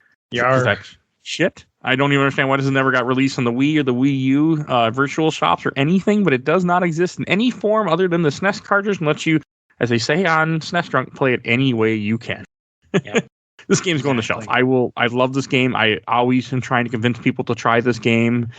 I think it's an amazing game. I know it's rose-colored goggles, and I will tell people that. But when I replayed it, I still had a ton of fun. Even though I have, grown as a gamer, it was still fun as hell. So, yeah, if you haven't played it and you like SNES RPGs, check it out. Yeah. I would agree with everything in principle. I don't think it's super rose-colored glasses because I have like a hard time with like older stuff, like the jank gets past me. Like you were asking me to be maybe like on a Zelda 2 episode. I'm like, no, I'm not doing Zelda 2. And I really honestly can't handle like a lot of 8-bit games, just like my own gameplay style. There's just like, I'm not wired that way. And even like the beginning of this game, I'm like, I'm not feeling this. But something hooked me about it. Like, despite all of like the kind of like early 16-bit trappings that turn off some people and turn off my ADD, be like, this is not fast enough. And it's just like, I'm not going to put in the work. And it's a very smooth, very fun game. It's got a lot of cool stories. I'm going to put it on the not on in the stack. I say this because, like, quite honestly, like I have too many video games, and my Illusion of Gaia, which I think is better, is sitting in a box under my bed right now. So I probably should say box, but I'm gonna say shelf, not shelf, stack. Stack. Okay. Yeah, I think it's worthwhile. I think if you're curious about earlier action RPGs, I think it really should be re-released because I think that the package of these 3 games, they're all different enough apparently that you'd be fun to jump in any 3 of them, and it's a fun game. I'm glad I played it. I'm glad I checked it out. It would be something I would talk about if Illusion of Gaia was more popular. It would be my video game. I have a video series called That Was the Game. I plugged it a few times. It's on my YouTube channel. All my friends are right here. And this year I've been doing videos on video game sequels and prequels that are adjacent to things that are big. So like I covered like Wario World because like everybody's played the Wario Land games, but Wario World is kind of like lost to time. Or like Super Princess Peach. Like we know it exists, but like not many people ever talk about Super Princess Peach. And I feel like it made me want to try it. It's fun enough and it's worthwhile enough. This is better than that. But like if Illusion of Gaia was like a big monumental like Chrono Trigger level RPG, and you say, hey, there's a game made by the same team a little earlier and it's good, like that, I would have made a video about Soulblazer. But I'm happy I played it. It was not a waste of my time. It was not miserable. There's some bullshit in it, but all video games have bullshit. That's just what it is. Sorry, Chrono Trigger does not. It's a perfect game. I hope. I played Chrono Trigger DS, and I remember complaining about this one section, and my friends were like, what the hell are you talking about? And apparently, the part that I hated about Chrono Trigger DS was the shit they added for Chrono Trigger DS specifically. So, I don't know. Have you played the DS version? Yes, I have. There's just one area that I'm just like, I don't like this. And apparently, I picked out the one thing that was made 12 years later. So the stuff in the DS, the extra stuff in the DS, you just have to. It's there. Enjoy it. If you don't want it, just skip it and act like it never existed because you're fine. I should have done that. I got trapped into it. I mean, I did it all too, but you can't judge it on the same quality of the main game because it's not. Yeah, I was like, this is the low point. So, but it wasn't also bad. Sorry, I'm getting off on Chrono Trigger here, but I liked it. I think it was fun. I'm glad I played it. I'm gonna shelf it just because I have limited space right now to display all my video games. My Virtual Boy takes up a lot of space, so I can't display Soulblazer right now. Okay. And I should introduce what we're going to be talking about next week. Vince is coming back again next week. Heyo. We are going to be, I am finally playing Legend of Zelda Minish Cap next week. I have been meaning to play that game ever since it came out, but for some reason, as a guy who loves Legend of Zelda, I have never played Minish Cap. There's a few I haven't played, but that's one of them. So did you weren't much of a handheld gamer, right? I didn't own a Game Boy Advance. I missed that entire generation. Okay. I bought a DS and I played some Game Boy Advance games, but I never really got into them. I only played a handful, and then I bought a 3DS, but I never really played a lot of DS or 3DS. I kind of skipped that. PSP, I owned a PSP, played a couple, but never really got too far in it. Did you even have like original Game Boy or Color? I did, yeah. I played a lot of Game Boy and Game Boy Color, but I was a kid, so it was the same games over and over again. Yeah, okay. Yeah, Minish Cap. We'll talk about that next time because I'm excited. I petered out on it too, so I'm eager to get back into it. It's always the one that like I always see like book clubs be like, hey, maybe we'll start a game club and we'll talk about Minish Cap because it's like it's Zelda adjacent, and people like And it's generally a well-regarded game and quality game. Just it came out, I think, 3 months after the DS. So like Ever Oasis. Yeah, because I played it on it came out, I want to say like January 05, and the DS came out like November 04. So it was just like, even though it's playable, it was just like the wrong time for it. So okay, I for some reason have never. I played like the first maybe 10, 20 minutes of it off and on ROM, but I never got around to it. So this was my first time going through the entire game. Yeah, it had this one thing where, again, it was like, I don't want to do this. It had these things called kinstones. It was like, you got to find these things on the map. And I'm like, I don't want to do that.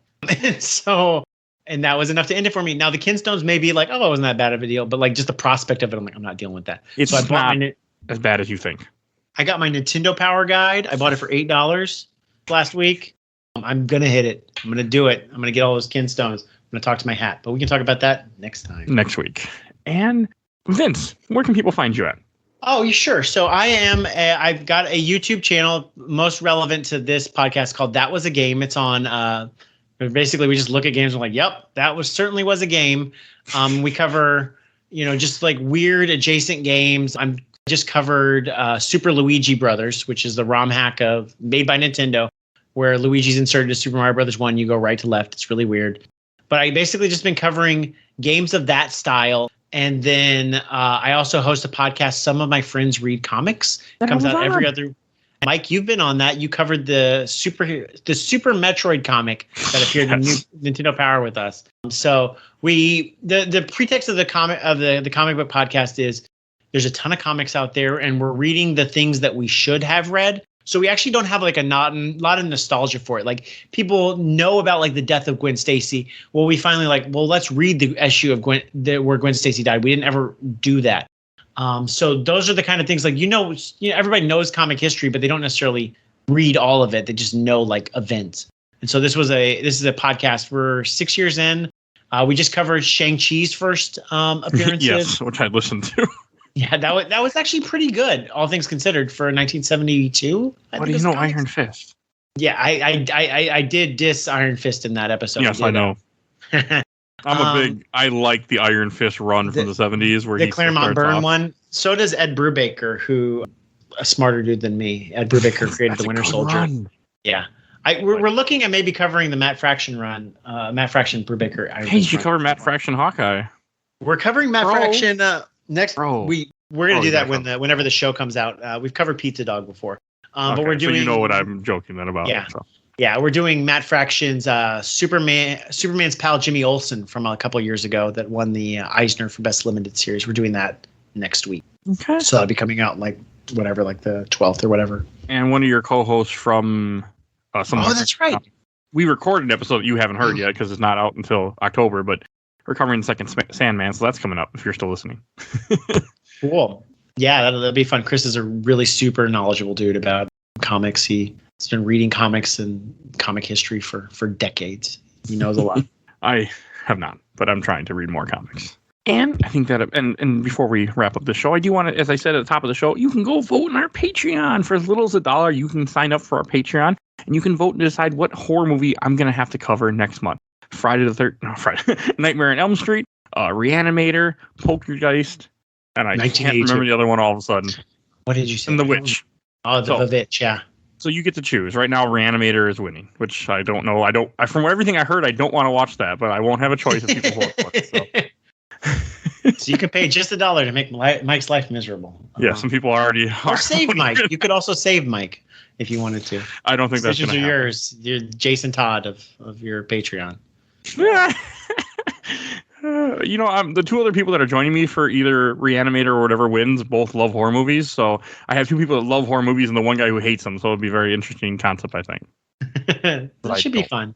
I feel like that's good to have like a little neophyte in there to be like, I try to do that with my listening. I also want to give a shout out to my buddy's show, A Gamer Looks at 40, Bill Tucker, who did all the MCU with me, which is still not all done. But you can go check out all those episodes and go check out his podcast. It's a much more edited podcast and much different than this, but a very good show. So I think if you need someone else to listen to, check that out. And I also want to say, if you're ever, because I get people that message me all the time about this, if you're looking for our old episodes, it only goes back 100 on iTunes and Spotify, but everything is on Podbean. So if you go to Podbean, you can download all the old episodes and find everything that you're missing from our back catalog, because there is a lot of shit in our back catalog. So, because we have recorded 240 some episodes at the time that you're hearing this, have been published. I recorded more, but 240 something have been published altogether. So yeah. And if you are looking for a little bit more, if you want to hear what we said about Illusion of Gaia, that is episode 110, I think it was. Yeah, it's February, so just scroll back to February 2021. You can find it. Okay, I'm looking up the number as we speak, which I didn't do earlier. Episode 110. So you can hear about that if you want to listen to that. Different cast, but besides me. And also, I want to give a shout out to our awesome intro and outro, courtesy of Bobby, a.k.a. Mike Stoney from ZP Bite the Bullet. Saw the Cool Kid Squad. Definitely go check him out. Usually a link in the show notes to his YouTube channel. And please follow us on Facebook, Instagram, Twitter, and on YouTube. We are on YouTube. Only audio, but we're there. So if you want to hear us, if you'd rather get your podcast on YouTube, which some people do, it's there for you. So go check that out. And I think we will see you guys all next time. Bye, everybody.